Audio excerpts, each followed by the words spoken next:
जय हिंद दोस्तों, आप सभी का स्वागत है आपके अपने सैनिक वेलफेयर यूट्यूब चैनल में। दोस्तों, ओआरओपी रिवीजन के लिए गवर्नमेंट की तरफ से परमिशन मिल चुकी है, प्रेस रिलीज जारी हो चुकी है, कैबिनेट की तरफ से अप्रूवल भी आ चुका है। आप सब जानते हैं, पिछले 3 दिन से यही खबर चल रही है पूरे सोशल मीडिया में। और अब ये सवाल है कुछ कि ओआरओपी एरियर कब मिलेगा, दूसरा ओआरओपी किसको मिलेगी और किसको नहीं मिलेगी, और इसके बाद दोस्तों किस हिसाब से आपका एरियर बनेगा। ये सारी चीज़ें आज आपको इस वीडियो में मिलेंगी, और वो भी पूरी फैक्ट के साथ में, यानी डॉक्यूमेंटली प्रूफ के साथ में। तो आइए दोस्तों देखते हैं सबसे पहले कि ओआरओपी एरियर आपको कब मिलेगा। ये देखिए दोस्तों, आपके सामने एक सुप्रीम कोर्ट का जजमेंट है।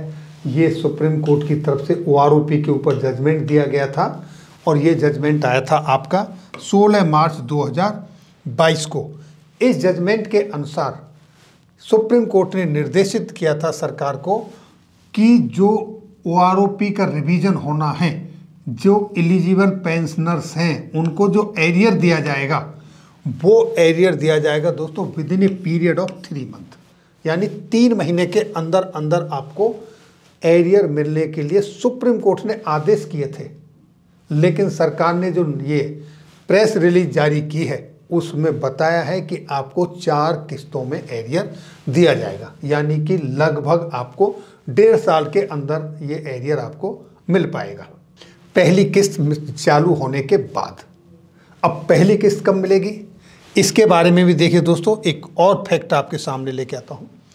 सरकार ने जब 15 दिसंबर को सुप्रीम कोर्ट द्वारा जो सेकंड टाइम 3 महीने का समय दिया गया था वो एक्सपायर हो रहा था, तो 14 दिसंबर को सरकार ने सुप्रीम कोर्ट में एक अर्जी दी। क्या अर्जी दी? उन्होंने कहा कि 3 महीने का और समय चाहिए ओआरओपी एरियर क्लियर करने के लिए। इसकी हियरिंग 2 जनवरी 2023 में होने वाली है, यानी अगले हफ्ते में इसकी हियरिंग हो रही है, इसी वीक में हो जाएगी। तो वहाँ से पता चलेगा कि गवर्नमेंट को सरकार सुप्रीम कोर्ट की तरफ से और कितना समय दिया जा रहा है ओआरओपी एरियर देने के लिए। क्या 3 महीने का पूरा समय मिलेगा या कम मिलेगा, कितना मिलेगा, ये उस समय डिसाइड होगा। तो दोस्तों ये है कि आपके ओआरओपी का एरियर आपको कब मिलेगा।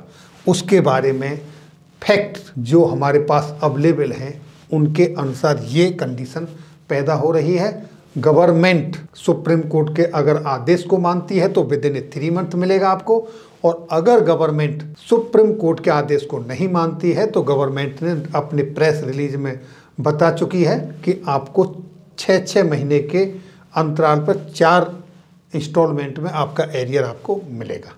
अब सवाल है कि पहला इंस्टॉलमेंट कब मिलेगा। जैसा कि आप सभी जानते हैं, गवर्नमेंट ने टेबल जारी की है। अगर टेबल जारी कर दी है तो इसका मतलब ये है कि उनका काम हो चुका है, तो उनको एरियर देने में अब ज़्यादा से ज़्यादा 1 से 2 हफ्ते का समय लग सकता है। 1 से 2 हफ्ते के अंदर आपको पहला इंस्टॉलमेंट मिल सकता है, क्योंकि जैसा प्रेस रिलीज जारी हुई है उससे ये साफ जाहिर होता है। अब देखिए दोस्तों, किसको ओआरओपी मिलेगी और किसको नहीं मिलेगी इस संदर्भ में। दोस्तों, जैसा कि आप सभी जानते हो, 1 जुलाई 2014 से जब ओआरओपी इम्प्लीमेंट हुई थी तो उसमें किसी को भी नहीं छोड़ा गया था, सबको ओआरओपी मिली थी। उस समय भी लोगों के जहन में ये क्वेश्चन आया था, कुछ लोगों कहीं ये चर्चा चली थी कि जो प्रीमेच्योर रिटायरमेंट चले जाते हैं, गए हैं, उनको ओआरओपी नहीं मिलेगी, लेकिन मिली सबको थी। और अब जब ये गवर्नमेंट की तरफ से प्रेस रिलीज जारी हुई है तो इसमें कहा गया है, देखिए आपके सामने, 1 जुलाई 2014 के बाद जो रिटायर्ड हुए प्रीमेच्योर रिटायरमेंट, उनको ओआरओपी नहीं मिलेगी। जबकि ये जो ओआरओपी का रिवीजन हो रहा है, ये रिवीजन किसके आधार पर हो रहा है? ये रिवीजन हो रहा है दोस्तों 7 नवंबर 2015 को जो नोटिफिकेशन आया था उसके आधार पर, उसी से ओआरओपी का इम्प्लीमेंटेशन हुआ था। और उसी नोटिफिकेशन में कहा गया था कि हर 5 साल के बाद ओआरओपी का रिवीजन होगा। जब ये नोटिफिकेशन में ऐसा कुछ नहीं है कि प्रीमेच्योर रिटायरमेंट को नहीं मिलेगा, तो अब ये एक नया मुद्दा जुड़ा है कि प्रीमेच्योर रिटायरमेंट वालों को ओआरओपी नहीं मिलेगी। जैसा कि मैंने आपको अभी बताया था कि उस समय भी ये मुद्दा उठा था, लेकिन उन सबको ओआरओपी मिली और इसके ऊपर माननीय प्रधानमंत्री जी ने क्या कहा था उस समय, वो भी सुनिए। कुछ लोगों को लगता है कि जो 15 साल 17 साल नौकरी छोड़ के गए उनको ओआरओपी नहीं मिलेगा। मेरे जवान भाइयों बहनों, चाहे वह हवलदार हो, सिपाही हो, नायक हो, अरे आप ही तो देश की रक्षा करते हो। अगर ये ओआरओपी सबसे पहले मिलेगा तो आपको मिलेगा। तो दोस्तों, अभी आपने देखा ये क्लिप, ये स्पीच, ये माननीय प्रधानमंत्री मोदी जी का था जब ये पहली बार क्वेश्चन उठा था कहीं ना कहीं से कि प्रीमेच्योर रिटायर्ड वाले लोगों को ओआरओपी नहीं मिलेगा। ये उस समय का स्पीच है। चलिए दोस्तों, अब चलते हैं अगले सवाल पर, और अगला सवाल ये है कि आपका एरियर किस तरीके से कैलकुलेट होगा। इस प्रेस रिलीज के हिसाब से ये बताया गया है कि 2018 को इन्होंने बेस ईयर लिया है, यानी 2018 में same rank same length of service के जो सबसे मैक्सिमम जिसको पेंशन मिल रही है उसकी पेंशन ली जाएगी, और सबसे मिनिमम जिसको पेंशन मिल रही है उसकी पेंशन ली जाएगी। यानी कि मान लीजिए कि हम एग्जाम्पल लेते हैं एक नाइक का, अगर एक नाइक को मैक्सिमम बेसिक मान लीजिए 20,000 है और मिनिमम बेसिक पे उसकी 19,000 है या 18,000 है, तो 18,000 और 20,000, एक मैक्सिमम वाला और एक मिनिमम वाला, दोनों को लेंगे और उसका मीन निकालेंगे। यानी कि ना तो 18 रहेगी आपकी ओआरओपी में बेसिक पेंशन, ना 20 रहेगी, 19 रहेगी। तो इस तरीके से आपका एरियर कैलकुलेट होगा।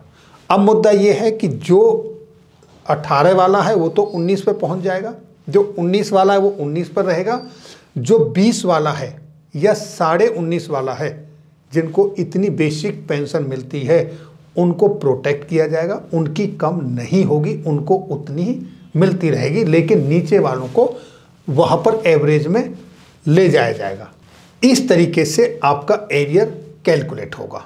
अब ये जब नोटिफिकेशन आ जाएगा और पीसीडीए की तरफ से जब सर्कुलर निकल के आएगा तो एग्जैक्टली तब पता चलेगा कि किस रैंक के लिए कितनी लेंथ ऑफ सर्विस के लिए कितनी आपकी सेकंड ओआरओपी रिवीजन के बाद बेसिक पेंशन बनती है, और फिर उसके हिसाब से आपका एरियर कैलकुलेट होगा, कितना आपको एरियर बनेगा। अभी तक जो ये चीज़ें सामने निकल कर आ रही हैं लगभग ये उस तरीके से हैं। एग्जैक्टली आपको तभी पता चलेगा कि आपका कितना एरियर बनता है। जैसे ही दोस्तों वो नोटिफिकेशन या सर्कुलर आएगा मैं आपके लिए डिटेल वीडियो लेकर आऊँगा, उस समय आपको कितना एग्जैक्ट एरियर बनता है इस संदर्भ में। तो दोस्तों ये थी जानकारी आज की इस वीडियो में। फिर मिलेंगे आपके वेलफेयर से जुड़ी हुई किसी अन्य जानकारी के साथ अगली वीडियो में। तब तक के लिए जय हिंद, जय भारत।